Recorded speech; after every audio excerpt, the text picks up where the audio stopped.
are recording. So we are. We are live to all intents and purposes. Where are We're we? not live, but we are live as if in your ears we are. Yeah. You are listening to us as if this were live. We don't edit it very much. No, I don't think we need to. It's all gold. Yeah, no, that's true. Yeah. That's true. Welcome back. Hello, everyone. Welcome to episode 8 of this well-renowned podcast. Good gracious, we're almost in double figures. Almost in double digits. Although this is our first one for a little while, we were discussing just now. It's a shame because we got into a good swing, and I think we both independently said we looked back at the last episode and we thought that's actually quite a good episode. I listened to it back and I thought that was very good. Yeah, I know, it's weird, isn't it? Like, not that I'm particularly enamoured with the sound of my own voice. No, but you like to check in, don't you, to see how you did? Yeah. I actually also independently had some nice feedback at a Comic-Con. Did you recently. really? Yeah, I had a few people independently come over and say, enjoy the podcasts, and Lovely. and people said, listening to the one with you and your mate. That's me. Didn't know your name. That's me. That's fine. I'll take you, mate, for now. There you go. Yeah, your friend and mine. I'm just a voice at the moment. Chris Ray. Don't have a body. Should we do the intro? Like, just say, we can introduce. Well, I'm Chris. For those of you who don't know, the mate. I'm John. The guy. The main guy. What have you been up to, John? You're drinking a lovely cup of tea at the moment. Yeah, I'm drinking a delicious cup of raspberry and echinacea tea. Normally we have a beer when we do this, but I have been drinking a lot of late, and I will be the next 2 weekends. So I've decided to make do with tea this evening. What on earth has happened? It's been over. I dare say it's been like at least a month. Yes, indeed. Well, you've had some conventions. Yeah, for those of you who don't speak the lingo. Life just got in the way, as it always does. Yes, like of us talking into microphones. We had it's in as of this coming weekend. It's a Thursday now. We'll have done 3 shows in 4 weeks. That's impressive. It's quite I'm actually surprised at how well we're coping. And I credit it to not having a diseased appendix anymore. Yes, that is helpful. I just feel don't have any appendix. No, it's grand. Diseased actually. Or otherwise. Yeah, I just and once I lost the weight, I felt I never looked back. I felt amazing. No, it's great. It's like Vim, Vigor. Good. We did MCM London October, which is a 3-day show, and it's I love this stat. It is the 3rd biggest geek. I was just making sure. Yeah, just making sure we're recording. That would be a shame. We're definitely recording. It is the 3rd biggest geek convention in the English-speaking world. Is that their words or your words? Someone said that, and I think because that true. could be a way around them not being very big. Yeah, the way you've put that was very specific. Well, I think the way they're saying is like, if you only include, I don't know, America and the UK, I think that in terms of size, it's San Diego. Yes, which of course, yes, can't be. Yeah, can't be compared. The big one. New York, which is pretty big, and MCM. Right. MCM okay. That is impressive when you put it that way. Yeah, and the benevolent MCM Corporation has many shows around the UK, and we go to a lot actually, because the one we're going to next weekend is a Birmingham one. Oh, at the NEC. Oh, so wonderful! So much smaller. That's this weekend coming. This 2 days from now. Yeah, I'm in Birmingham 2 days from now. Are you in Birmingham? Yeah, I am. We should have talked about this. Yeah. I'm in Birmingham this weekend. It's funny, isn't it, the circles we move in. You're seeing a football game. I'm off to a football match. Tell me more. That's it, pretty much. I'm going to watch a football match just outside of Birmingham. I see. But I will be in Birmingham either side of the game. I see. Because there's not a lot where I'm going. Who's playing? Walsall. Oh. Against Gillingham. Which is League One. Very good. Oh. Impressively done. I was going to say League 2, and I thought, no, that's You've got your league tables in front of you. I was going to say League 2, and I thought, no, that's not charitable. It's insulting. I'll say... You're better to go higher and not sound very insulting and condescending. What's that? I'm going, yes, that's where I'll be on Saturday, so not so very far from the NEC. What? Well, that's in. We should talk about. That isn't. Yes, we should. Let's talk about that off the air. Because we're gonna divide the labour. Are you? So me and might Lucy be are doing about Saturday. Oh. And Nick and Ali are doing Sunday. Oh, I see. So once we wrap on Saturday, you'll be around. Okay, well, let's talk. Yeah, we should. We'll go for some beverages. Yeah, that'd be nice actually. We'll do that. We So what have you been up to? Tell me about it. Well, we've barely seen each other. No, we haven't really. I was at Cheltenham Racecourse last weekend, although I did see you briefly. Yeah, no, yeah, that was I was a bit tired and emotional at that point. Yeah, to put it lightly. You found because you guys have been at the races all day. We had. we'd been doing a glamorous stock check. Oh. It's not quite as exciting. No, it sounds okay. But they're both gambling of sorts, aren't they? Yeah. We found more books. We gained a bit of floor space. There you go. I gained £20. Yes. On the scales. And, Jenny, your friend. Oh yeah, she accidentally bet on the same horse twice and won £120. Pegram was telling me about our friend Peegs, who traditionally does 2 hours of research every time we go to the races and didn't win a bean. Yeah. Just for your information, was furious. Yeah, I can imagine. Absolutely furious. Pegram's changed. Like, he was wearing a suit. I picked that suit out for him. Did you really? Fact. Wow. Good suit, isn't it? Yeah, it looked good. Grey suit with a purple ensemble. Shirt. Yeah, where I picked that suit out for him. Where'd you get that? One of the high street shops. The cheapest, probably. Do you remember that time you and me went clothes shopping in Vancouver? Vaguely, yes, because we were going to a casino. We were going to a casino. And we didn't have appropriate threads. No, and we spent a bit of a day running around Vancouver. I was running around a mall, as they call it in Vancouver. A mall, which is a posh word for a shopping centre. Right. Basically looking for clothes that would be appropriate. You wanted smart trousers. Yeah, and I found them eventually, and then we couldn't get in the casino. Yeah, after all that. Because someone forgot their ID. Because one of our Sally's younger sister. Was that it? Yes. Well, I think she was too young to get in. No, and B, she didn't have any identification.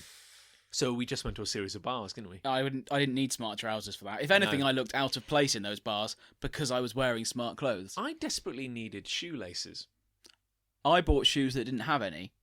You did, and I wore them for years. You did. I wore them those shoes. I still own them. Those flipping shoes, because they were meant to have shoelaces. Yeah, and I didn't ask for shoelaces because I was embarrassed. Because apparently, why would you ask for shoelaces? Yeah, they fit fine, and I could walk in them. And I wore them for years. Yeah, I remember. But yeah, I was too embarrassed as an Englishman to ask for shoelaces from a shoe shop. I remember that because we kind of we had to get all the way back to North Vancouver.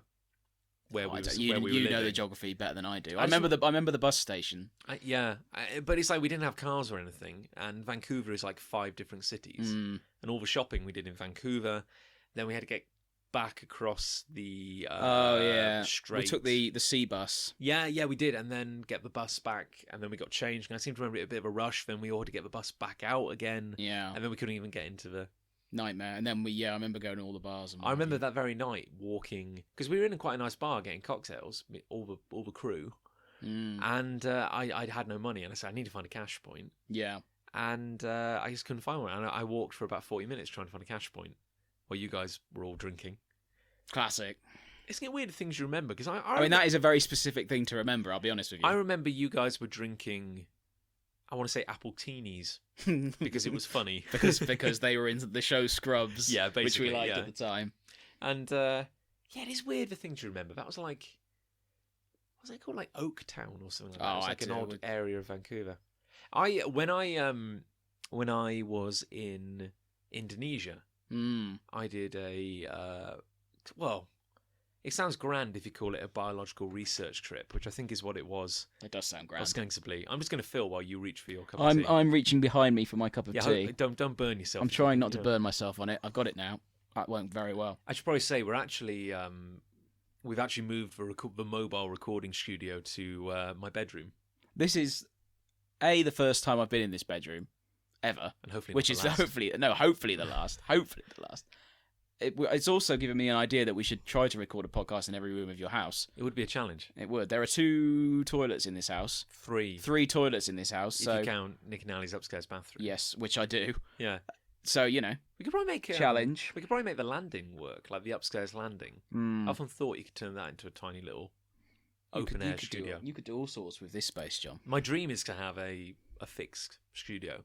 That'd be lovely. That would be good, wouldn't it? Frankly, soundproof. It doesn't take much because, frankly, we got all the recording equipment. We just need a space that isn't going to be used for anything else. Anyway, sorry, I'm getting Indonesia. We've gone off a tangent on our tangent. I spent like 4 weeks on like a tiny little island called Hoga, which was miles away from anywhere, and we were doing diving and we were studying coral reef, but really we were just stuck on an island like a bunch of 20-year-olds with nothing to do but drink. and then dive and drink and dive and get horrendously sunburnt. Sounds about right. Like the first day, like all the skin on my shoulders just peeled off. Lovely. Because I thought, I haven't got any sun cram. Sun cram. I was using sun cram. That sounds like a brand name to me. It's enriched with vitamin R. But I didn't have any sun cream with me. And I thought, I'll be smart. I'll only be in the sun for like 5 minutes. Danger. That's all you needed. Danger. Like, especially in water. Water is misleading. It's magnifying, isn't it? Yeah. But when we finally made it back to civilization, because we were so far off the beaten track, like it took 4.5 days to get there. Really? Because you had to fly. No wonder you couldn't find sun cream. We flew. It wasn't a Boots around the corner. Wasn't it? Yeah. We flew from like Gatwick to like Abu Dhabi airport. So that was like 12 hours. Then we had this at uni? Yeah, it was between like the second and third year of uni. It was me and my mate Tom went. Oh. And we were like, so you had to get to Abu Dhabi, then like 8-hour wait, then get from there to Jakarta. Sure. And then wait like 24 hours. And then they were like Free Palestine like riots going on or something like that. So they were like, just stay in the hotel. Then we had to get a coach journey, which was like all night long. Then skating another place, just waiting for like 8 hours. Then we got on a boat. No, we got on a ferry in the evening. And the ferry that is a type of boat. Yeah, it is a type of boat, but it was a bigger boat. Right, It was a smaller boat as well. But we got on a bigger boat, and the boat was a great big like ferry, looked like a cruising ship, which we were told could legally hold 3,000 people. And there were 10,000 people on board. Oh, right. Oh, yeah. I thought you were going to go the other way with it. No, that was it. Like, people... Because they clearly bought it. It was like a P&O ferry or something like that. Yeah. But now it was just used as like a major... Anyone can get on. ...mode of transport between the islands. And, cockroaches on the pillows. We were lucky in that we actually had like a dorm room. It was like 8 of us in the room. But like the corridor was just full of people sleeping on the floor. Nice. Then waiting another place, then another bus, then a boat. This really cool boat, and we slept on the deck. It was more like a giant. It's called like a Phoenici barge. Oh, lovely. Google it if you're. I will. I'll look that up. And we finally got to this island. When I'm listening back to this podcast. Oh, indeed. So PHO Phoenici, I think. But anyway, it took like 4.5 days to get to this place. And then on our way back out, we had like a night to kill in Jakarta, and we ended up at a random mall. And probably the biggest mall I've ever been in my life. Yeah, it was gigantic because we just walked and walked and walked trying to find. We can't find our way out. It sounds like a joke, but like I've been to some pretty big shopping centres in Canada. Yeah, but it's like this one just took the big biscuit, and we kept going. And we kept going and going and going just to find something to eat. And it looked like you get to the end of the mall and you think, oh, we finally made it. But then there's more. The decor would change slightly. And then there would be more of it. It's like a bunch of buildings have been kind of stuck together. And we finally found a Pizza Hut. Sure. Like all the way out there. There's always a Pizza Hut. So we had a Pizza Hut. And it was like regional specific pizzas. Oh, really? So I had like a hella seafood pizza. Yeah. With like crab and stuff on it. It was that actually sounds all right. But the downside was the portions were tiny. Oh. So like the pizza was the size of like a small dinner plate. Oh, really? That's disappointing. I think that was like an adult portion. Oh. And then we had to order a second one. Was it cheap though? Yeah. Oh, fine. But I mean, it was hard to find because like the currency was so insane because a can of fizzy drink, a can of Coke, was like 10,000 rupees. Sure. Rupees or like Indonesian dollars? It's been a while. Yeah, the currency. I don't know what the currency of Indonesia is. I'll be honest with you. Well, you know a lot of. You're good with like capital cities and stuff. You're very kind. That is true, though. Anyway, to sum up my slightly rambling Indonesian.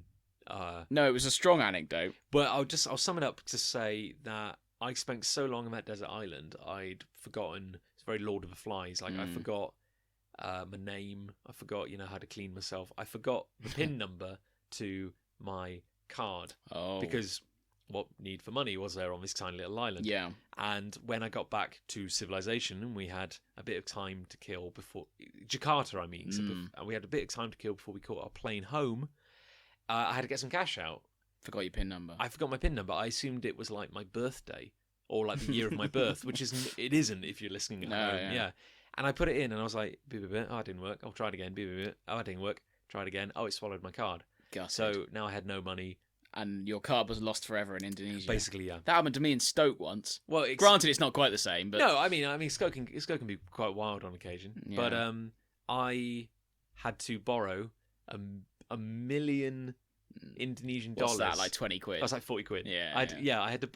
It's such a great anecdote. I had to borrow a million. Just don't say dollars. Just say a million. To flee. I had to borrow a million off my friend. Cool million. I had to borrow a million and pay them all off.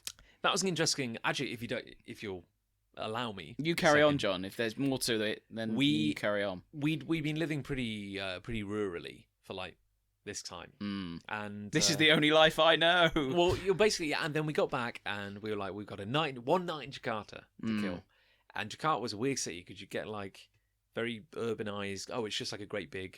Any metropolis anywhere. Yeah. And then you walk over a couple of streets and there'd just be like open sewers, like just ditches full of like feces and people living in real poverty, like Stoke. a lot like Stoke. They're very similar stories.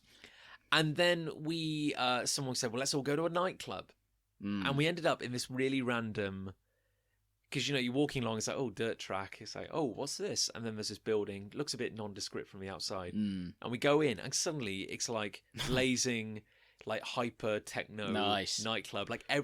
Probably one of the classiest nightclubs I've ever been in. Oh, really? And there was a cover band, an Indonesian cover band, performing as they were doing. What were they covering? Franz Ferdinand. Were they? Goodness. Do You Wanna? Yeah, I know it. Which at the time I really liked. I was like, flipping heck, this is weird.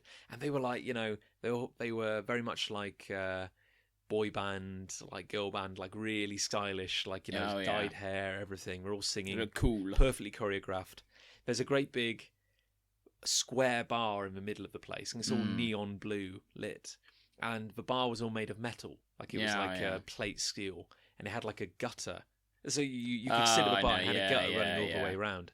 And as soon as I come in, like the bartender, I remember had like red hair, kind of like gelled and swept. Nice. Came over and he's like, my friend. And it was like kind of like giving you like fist bumps. He saw you come in.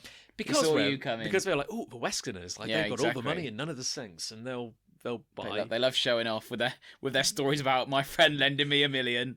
I remember.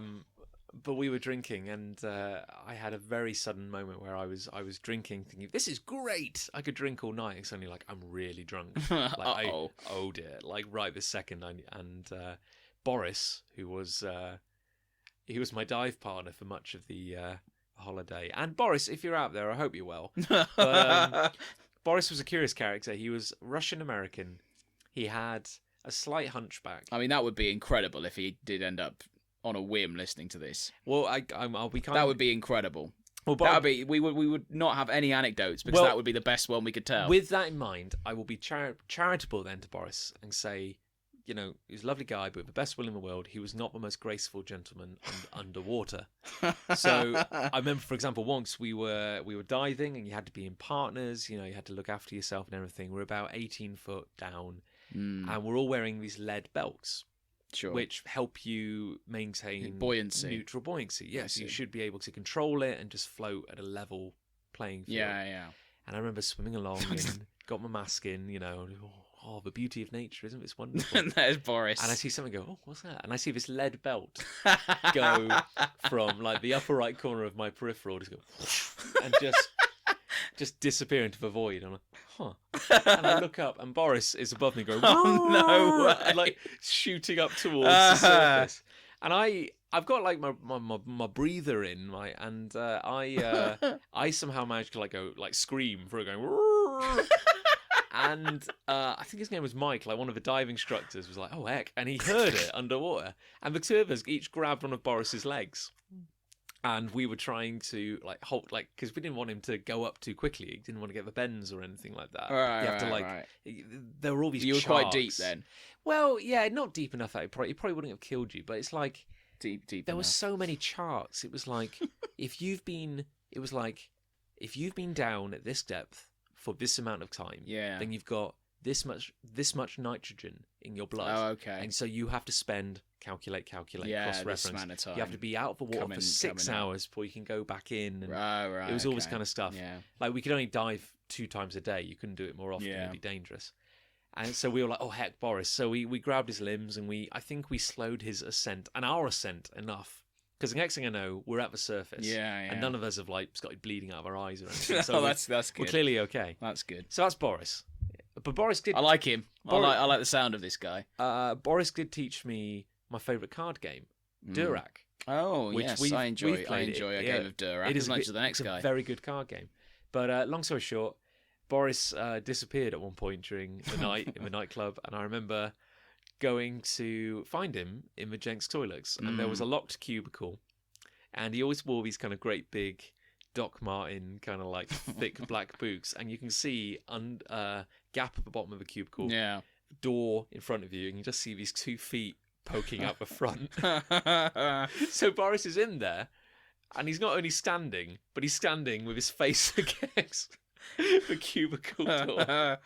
And we're like, Boris, you all right? And he's like, I'm fine. Like, sounded utterly... Yeah. He's like, I'm just, you okay in there? I'm fine. I just need to spend some time in here.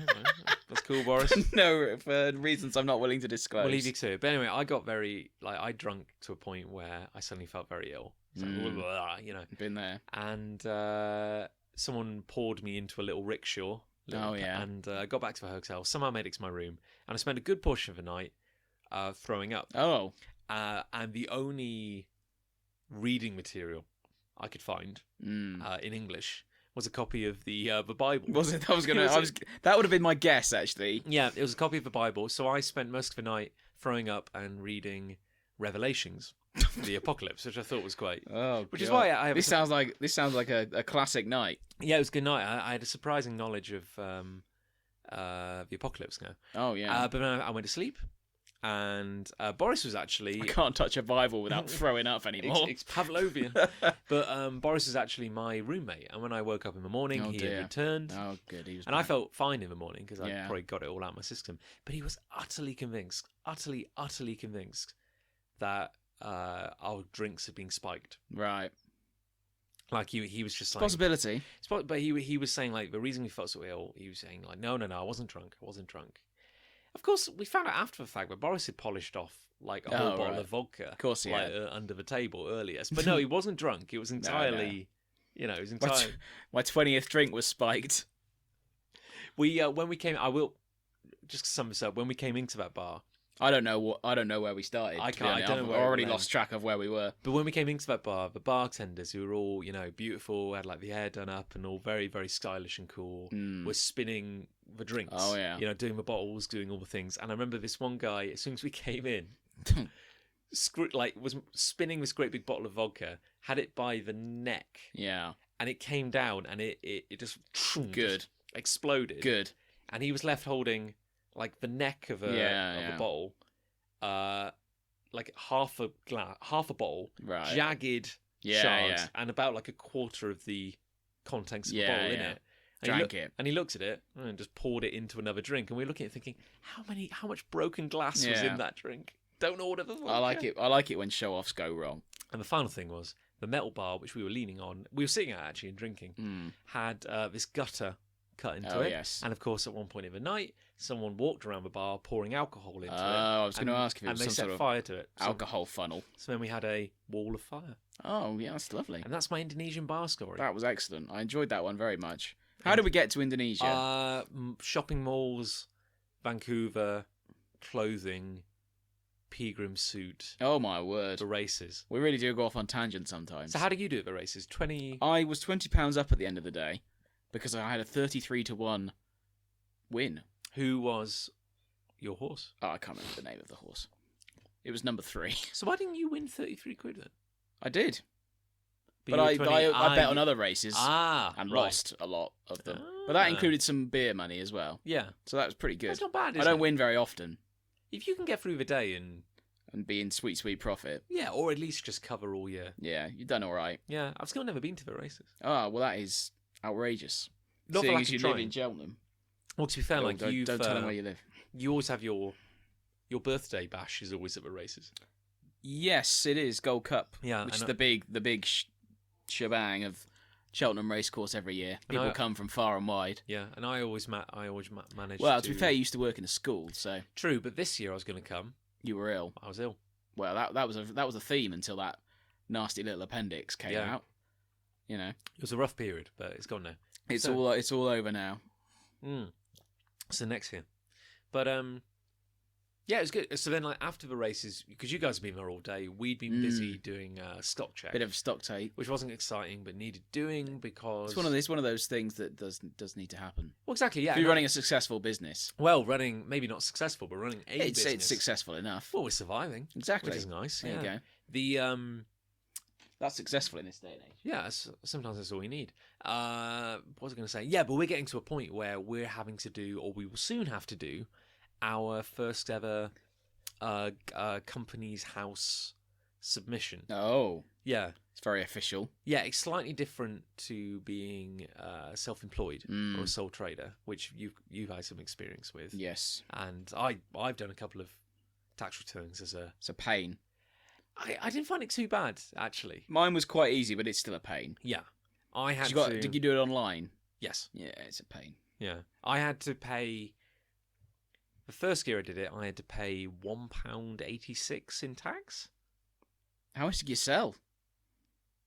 $5's worth. I don't know. But expenses and whatnot. And bear in mind, that was when I had my day job as a science technician. And I was really just, selling books on the side. Yeah. And then the second year... Out of a cardboard box. Yeah. Near the train station. Yeah, exactly. Yeah. I'm exactly. Yeah. I drove past you. I was the guy who splashed the puddle in your face. That was a good day, that. Yeah. Drank for a week of that collected moisture. You were just basking in it, in the splash off. And then the second year, I think I got a little tax rebate. Oh, lovely. Yeah. So now it's all come round, and now we're a company.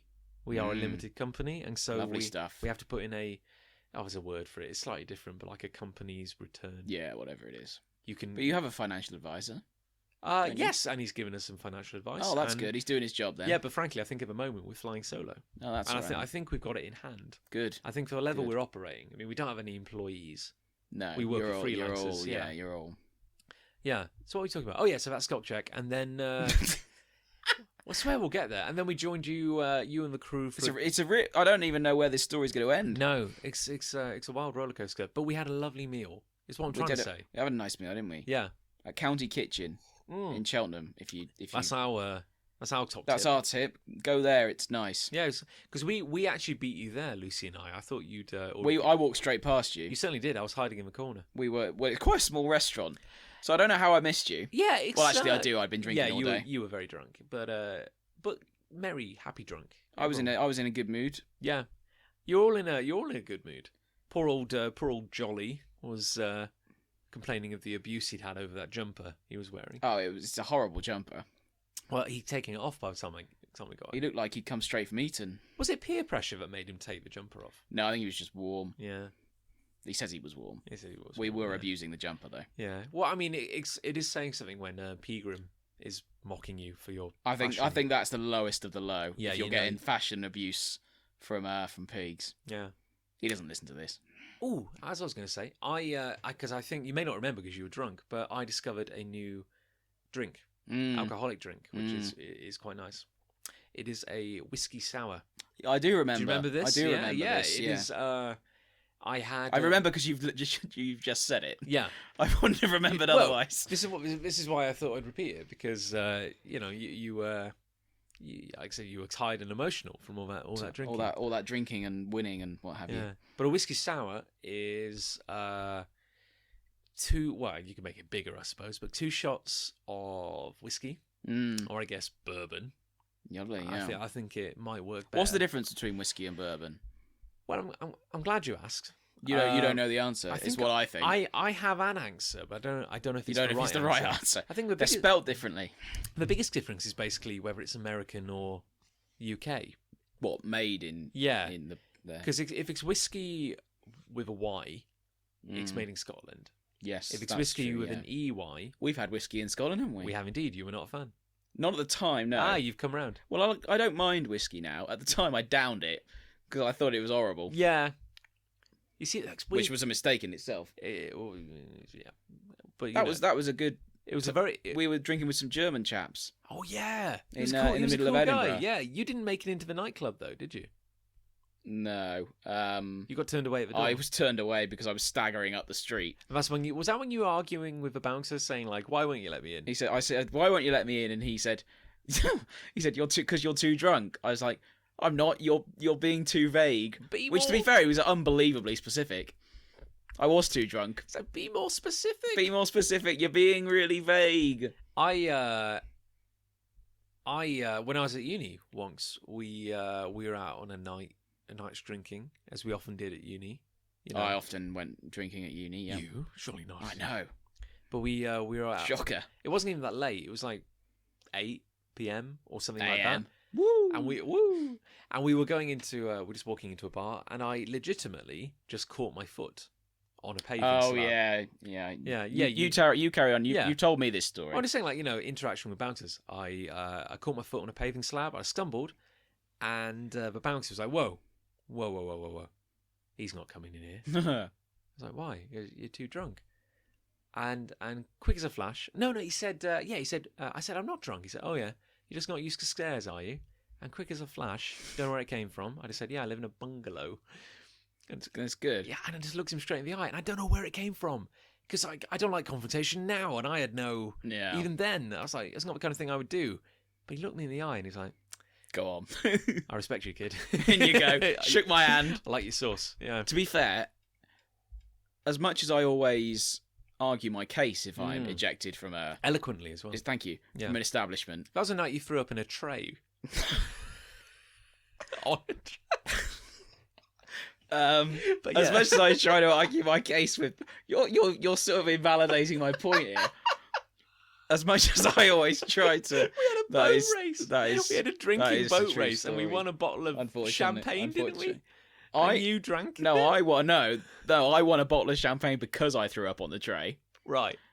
Because it was we were doing a boat race. Because it was the establishment's fault in some way. Yeah, we were doing a boat race, and I felt a bit tired and emotional afterwards. On a tray, and then because I was the first person to throw up, I got a bottle of champagne. Threw up in a circular serving tray. Yeah, I did, and they gave me a bottle of champagne. And the manager was like, "I'm so sorry, sir. Our drink is clearly inferior. Yeah, have some champagne." And then I tried to.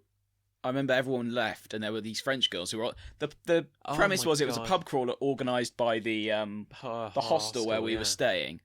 Because we were doing a lap around the country in your Fiat Panda, the Great British Tour, and it was a night out organised by the hostel or someone staying there. Anyway, so we went to all these pubs and drinking and socialising and what have you, and then everyone vanished at one point, and these two French girls who didn't speak a word of English recognised me as one of the party and entrusted me to reunite them with the group. You were walking. I was like, "Don't you worry, don't you?" They didn't speak any English. Don't you worry. Walking along the street shouting.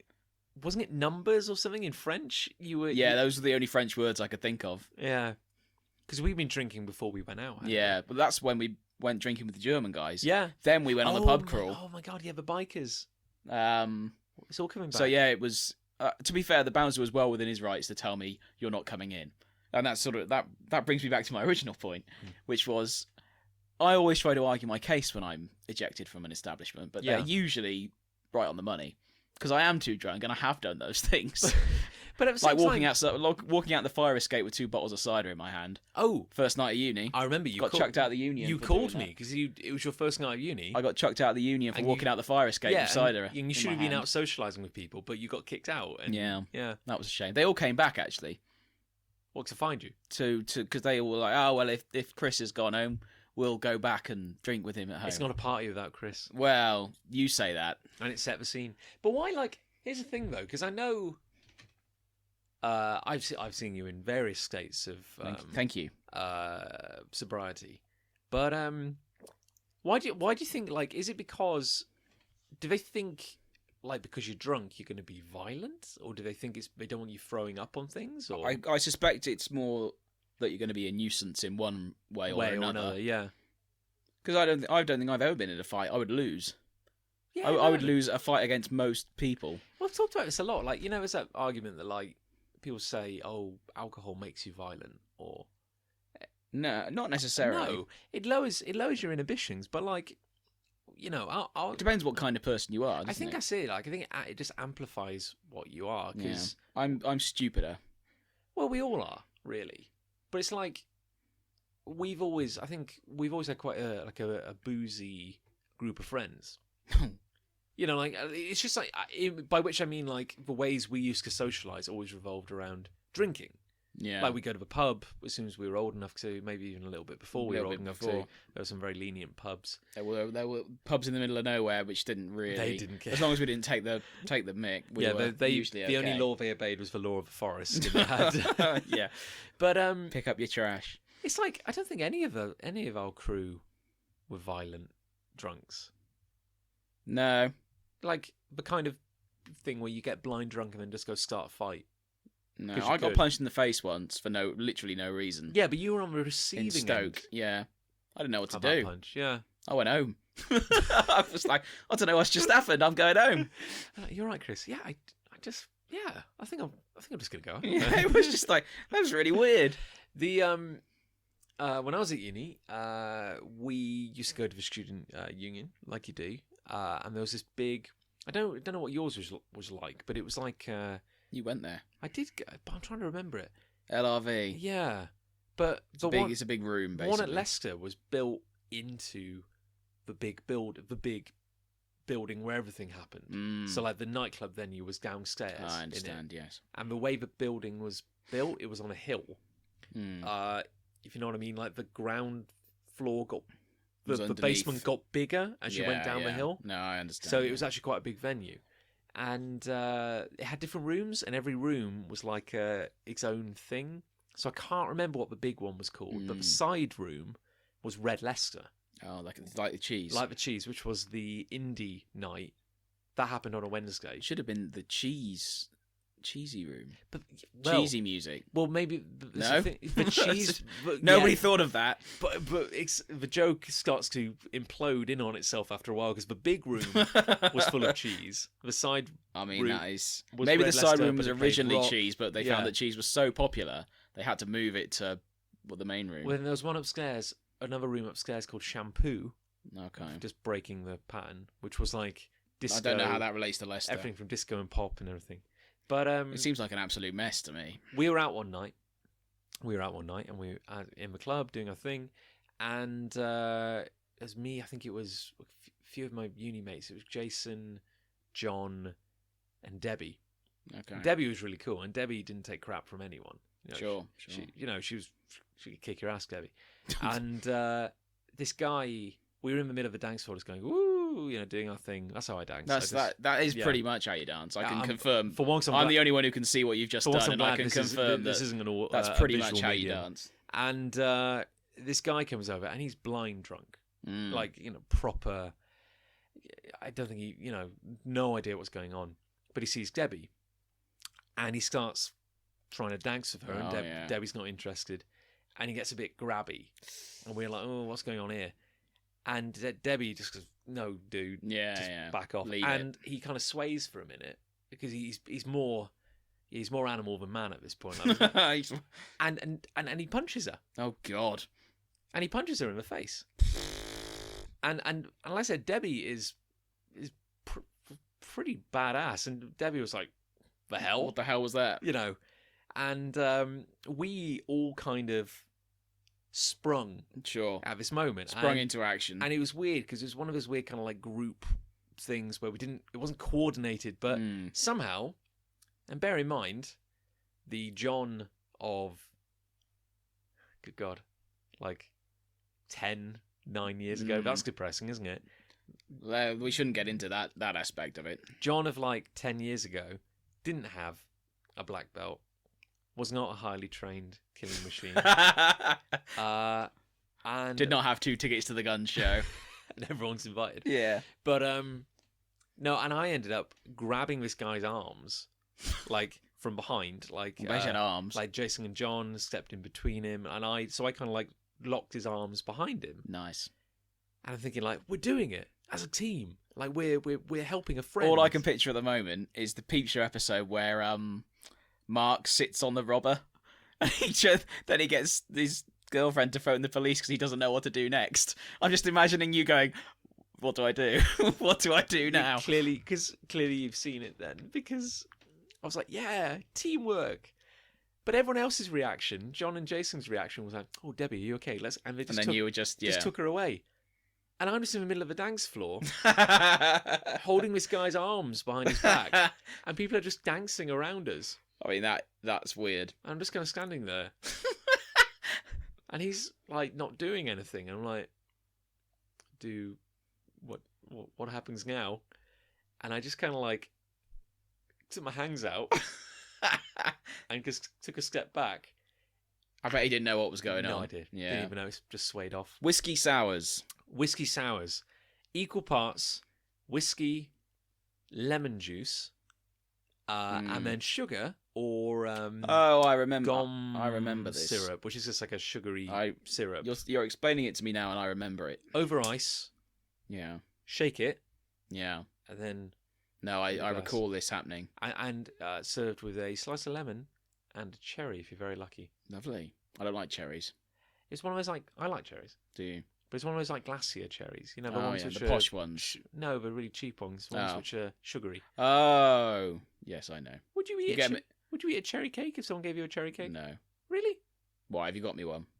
Well, I was gonna keep it a surprise, but no, I don't like Dr. Pepper because it tastes like cherries. I don't like Dr. Pepper, but it's cherry cola. It is, isn't it, Dr. Pepper? I've not had I don't like the taste of cherries. I've not had a Dr. Pepper in 20... So no is the answer. I would not. Probably. I don't want your cherry cake, John. Really though?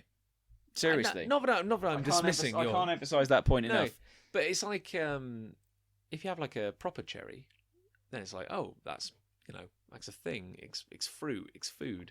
But like glacier cherries, they're barely. No, they're barely fruit. They're just like pure sugar. It's the taste. Well, there we go. But every day's a school day. You don't have to have a cherry anyway. Oh, that's good. But I tell you what, it's nice because I like whiskey, and you're a whiskey drinker. I'm a whiskey drinker. You have specialist cubes. I do. I've got my whiskey stones. Whiskey stones, which I've got to say are not quite as effective as you might think. They're basically little grey cubes. Yeah. That look a bit like ice. They're like little cubes of... You put in the freezer. Yeah, they're little cubes of like granite or Isn't something. the point that the water interacts with whiskey? The point is that, yeah, they're cold, but they don't melt. So you don't dilute your whiskey. Yeah. The thing is, and there are various schools of thought on this, and you'll get people who will say, never put water in your whiskey, never put ice in your whiskey. But in Scotland, as we found out, were you about to say the same thing? No. They had water taps on the bars. Yes. So obviously there's a call for it. Yeah, facing the other way. Of course, facing the drinker. The patron's way. Yeah, so you can just help yourself. Yeah. But no, what was I going to say? But yeah, but a lot of people, I say that's like sacrilege, and you should never dilute the whiskey. Yeah, it does seem like a waste of your money. The thing is, though, more than anything to me, is it though? Because you're still getting the same amount of whiskey. Yeah, you've already paid for the whiskey. You've paid for the whiskey, but then you're getting rid of what you've paid for. Essentially, You're not getting rid of it. Well, what would you say you're doing? I'm trying to think of a better word than dilute, which is literally what you're doing. Well, you are diluting it, but you've paid for 25 centilitres of... Centilitres? Centilitres, That's a big whiskey. That'd be nice, wouldn't it? Yeah. I mean, 25 centilitres. You've paid for 25 mils of... No, it's got to be more than that. No, 20 millilitres. Centilitres. What are the measurements? We should look that up. Yeah. You've paid for a shot of whiskey. You're still not important, really. If you take that shot of whiskey, which you've paid for, pour it into a pint of water, and drink that pint, you've still gotten the same amount of whiskey. We've proved that point. Yes, we have. Bringing up the name James Pegram again. Yeah. On his 21st birthday. That was a stitch up. Yeah. Of the highest order. That was in the Regal, wasn't it? The Regal of Gloucester. Former cinema, then pub. Then disco. It's a disco, basically. It was massive for the young people. That was pretty much where I learned to drink. Yeah, I did most of my early drinking there. Because they were so lenient. 85p for a bottle of Reef. £1.20 for a pint. It was insane. Those were the days. Do you remember those heady days of 2002? I could go out with a tenner. Yeah. And I'd be more than satisfied. You could drink like a king for a night. On a tenner. Yeah. It was insane. What happened, Rev? Oh, no. Well, now it's hello, a pint, please. That'll be a £5. Yeah, if you're lucky. And you've done all right. Then you think, yeah, all right. Do you remember that hipster bar we went to that served for 2/3 pints? In Cheltenham. Yeah. Yeah, I know the one you mean. Yeah, I can't remember what it's called, which is good because we can't be done for not libel. Trade Descriptions Act. Yeah, the other one. Not libel. Not libel. Slander. Is that the one you're thinking of? I was going to say blasphemy. But but no, I've never seen so many top knots concentrated in one. No, I know. But yeah, it was like. I've been there once since. Was it better? No, it was worse. Yeah, because it I was. don't like it. You're paying £4 for not even a full pint. It's the people. Oh, I drink beer for the taste. Well, you're a but when dick. they're listing the yeast that went in, Were they? yeah, Forget it. it's like this is Forget it. Yeah, Stormhaven's sweats. It's very rare that I go to a pub, especially in Cheltenham, that I don't like. Yeah, But I didn't like it there. yeah, we're doing all right for. I mean, I like pretty much every other pub in Cheltenham, if I'm honest. Yeah, we're doing all right for like classy beer places at the moment. What are we talking about? What goes on to whiskey? Whiskey sour. Yeah. We were talking about. Yeah, sorry, because I'm going off track. But all I was going to say is this whole thing so far has been us going off track. mostly, I think, one way or the other. alcohol has been the unifying theme. Yes, it has. Yeah, when it comes to uploading this, that'll be That'll be. yeah. We talk shop. But yeah. But anyway, long story short, the cubes are not quite as great as you think because they lose their heat. They gain heat. They lose their cold. No, you can't lose your cold. They're not as cold. Gain heat. You can't. Yeah, they gain heat basically. Yeah, they become less cold over time. And honestly, I prefer the taste of whiskey with ice in. There you go. Because that's what we were getting to ultimately. Because if you dunk the ice cubes in, you can see the melting ice, and you can look at it and see the convection currents. Yes, that's beautiful. always what I associate with it being watered down there, literally. But it is nice, and actually... But you are more experienced than me, so I'll bow to your superior knowledge, John. It's not... I think the takeaway message is you do what you want, really. You do what you like. And I think... It's a drink for everybody. I've actually read... there's like there's a guy wrote a book, and it was like 100 whiskies you should try before you die. And you will. Be a hell of a night. Yeah, and you will. And he said, like, there's nothing wrong with putting ice in your whiskey. Fine. It's like, well, he knows more than I do. Yeah, I'm the guy who downed whiskey in Edinburgh, so Yeah, I'll believe it. I'm not sure I'm the authority on this. But I would recommend. Well, the thing is, I like. It's weird, but I like my coffee black. I like it quite harsh. I like. And when I drink, I don't. I'm worried about where this is going. What I'm saying is, I don't drink a lot of cocktails. And I like whiskey, and I like my whiskey. You call a spade a spade. That's what you're getting to. I like my whiskey neat, and I think I like harsh drinks is what I'm learning. I'm trying not to say what I'm thinking at the moment. It's incredibly difficult. You do. I'm trying not to speak before I think. I admire your restraint. Long story short, like whiskey sour is nice. It is quite a harsh drink, but I like it. It's got a kick to it. Sure. Yeah, but it's like that Caprinia cocktail. Because that rare situation where if you go into a cocktail bar, it's generally Turtle Bay, or Slug and Lettuce. Yeah, 2 for 1. Both Thursdays. chains. Yeah, both chains. Good God, we've had some bad nights in that on cocktails. Well, there's a cocktail bar near us called Lily Gin's, which is not a chain. Oh my, yeah. We had a hell of a night in there. Yeah, and I bailed because that was the night before I launched the Kickstarter for the Book of Life. It was April 2014. So you hooked an early one. Yeah, well, we were about to leave. Me and another friend of ours, Snowy, are banned from going out just the two of us. Yeah, because events tend to transpire. Bad things happen. Yeah. Thing is though, that was we can't tell all. We can't commit most of them to tape. No, it wasn't the night before. It was but it was the weekend before, and I just finished all the work on it, and it was like, let's go have a celebratory thing, and we went to the Slug and Lettuce earlier. That's where we started. And it's a thing where if you go to a cocktail bar, if you're not a connoisseur, you've got to have a cocktail bar. Yeah, but if you're not a connoisseur, if you're like me, I don't know if you agree, you tend to look at the menu and go, what sounds nice? Let's give that a try. Oh, I'll have 4 of those, and then that's the evening. Done. The issue is, I actually do have a cocktail I like, and that's a Caprinia. And the weird situation is, if you're in a group and you're the one person who knows a cocktail they like, because we've been in several cocktail bars, and I've said, well, I'll have a Caprinia, and everyone goes, I'll have one too. Yeah, You know, yeah. like I did in Casino Royale. Oh yes, yeah. And yeah, Was that, yeah. yeah. So you Yeah, get it. that Yeah, was you good. see, No, yeah, that's I good. remember That it. impression Yeah, there. Yeah, that was good. I'll have one too. And yeah, Caprina is limes, lots of sugar, and cachaça, Nice. which is poor man's rum. Right. And then you muddle it. It's got mint in it, hasn't it? No, that's a mojito. Ah. You smash it with a stick, jumble With it all with up. a drink baton. Yeah, like a porter or messel, like a pestle or mortar. You grind it up, ice, and then it's lovely. Too much ice. Yeah, some would say. Too much Caprina. We had a lot that night. Well, then we went to the Lily Gins, which is more authentic. Yeah, it's a classy. And therefore the drinks are much stronger. So I think we jumped it up a few notches. Yeah. And then we were going to leave when you left, and we did not. No. And we were there till...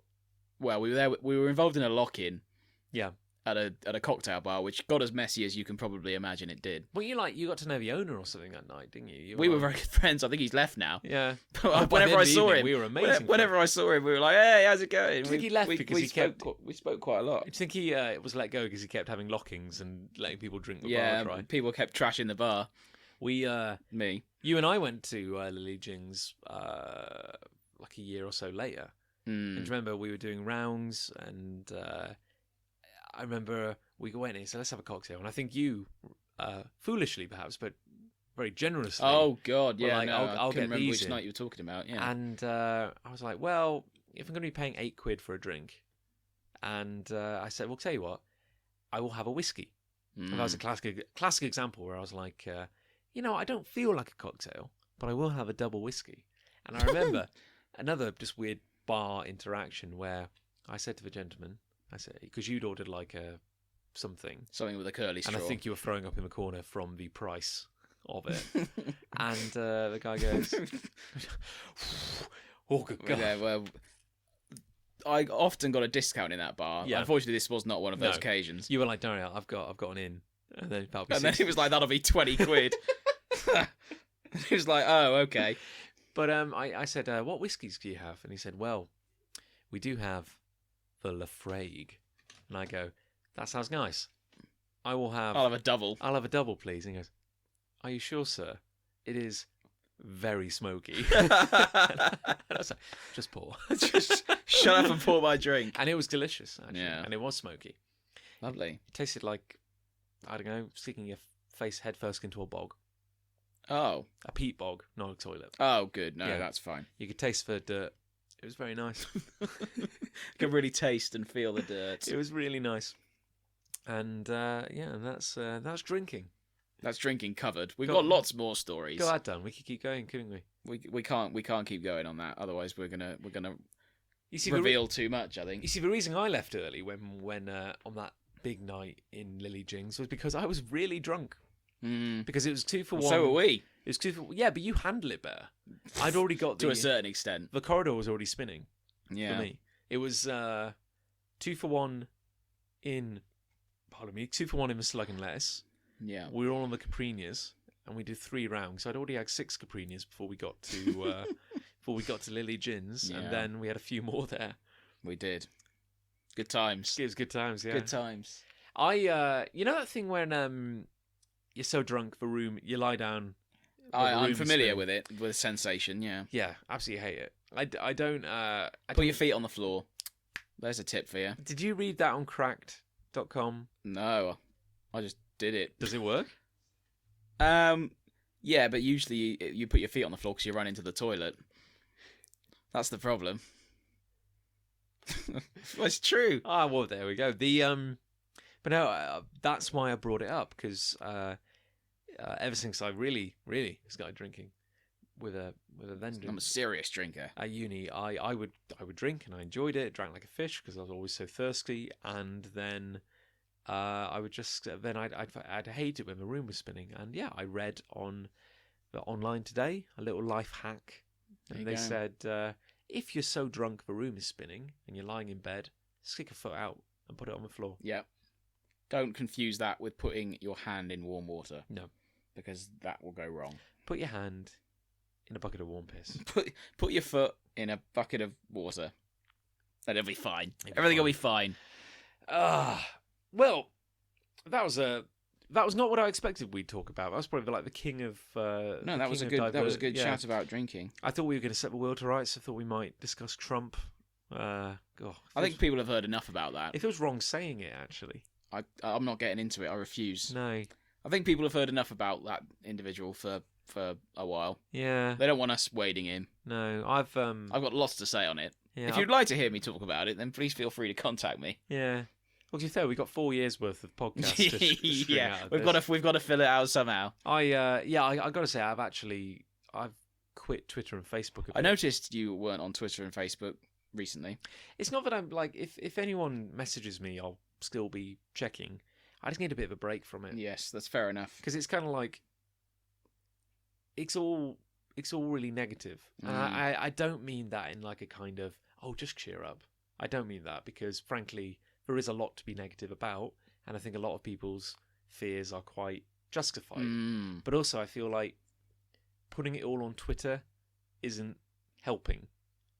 You know what I mean? If anything, I'll say one thing, and then I'll be done with it. But if anything, this year has proved that Twitter is no basis for anything. No. Because if you based everything you thought on Twitter, the world would be completely the opposite to the way it is now. Yes.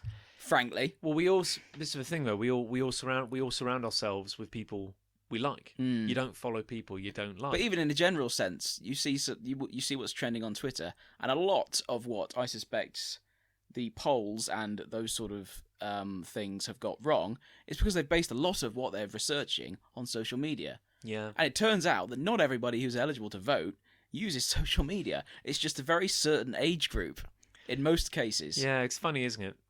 It's how wrong we all got that. Both. Twice on everything. Just time and time again. Twice. Well, 3 times, really. What was the third? Well, the last election. Oh, yeah, of course, yeah. Then the old referendum. Yeah. And now old Trump. And amazing, isn't it? The weirdest thing is that aside from the true crazies, I don't think anyone is massively happy. You know what I mean? Like, I don't even think the majority of his supporters are happy. I don't think he's happy. He doesn't look especially happy about it. I think everyone's surprised by these incredible turns of events. I know. It's almost like people were protest voting because they were sick of the status quo. The difference between Trump and the people who ran the Brexit campaign is that he can't light the fire and then off, if you'll pardon my language. They did. I think that's the only consolation I can possibly think of, is that he finally got everything he ever wanted. And I think it will destroy him. On that happy note, like I said, we've got 4 more years of this. Well, I think that's it. That'll do. We didn't even drinking when we've sort of touched base with politics. Maybe we're turning to drink because next time we'll talk about movies, and that'll be nice. And religion. Yeah. Next week we'll talk about cute little ponies and religion. We didn't even do our Doctor Strange review, did we? Oh, forget that. It's all right. Go see it. It was fine. Yeah. He did magic. Should we sign off? Let's sign it. So print it. What's that thing? What do you say? And so this has been Big Punch Classic. A slightly meandering episode, but we liked it. Yeah, we liked it. Hope you liked it as well. I'm John. I'm the other one. And until next time, you stay classy. San Diego. This podcast, and others like it, is made possible thanks to our wonderful backers on Patreon. To support Big Punch Studios as we make comics like Afterlife Thinking 7 String, games like Sandwich Masters, and podcasts like the one you've just been listening to, head on over to www.patreon.com/Big Punch Studios. For just $5 a month, not only will you help make everything we do a reality, but we'll also send you 4 copies of Big Punch magazine a year. That's over 180 full-colour pages of comic action, featuring Cuckoos, Orb, 99 Swords and Catamaran, delivered straight to your door. This has been a Big Punch Studios production. For all things Big Punch, be sure to head on over to www.bigpunchstudios.com.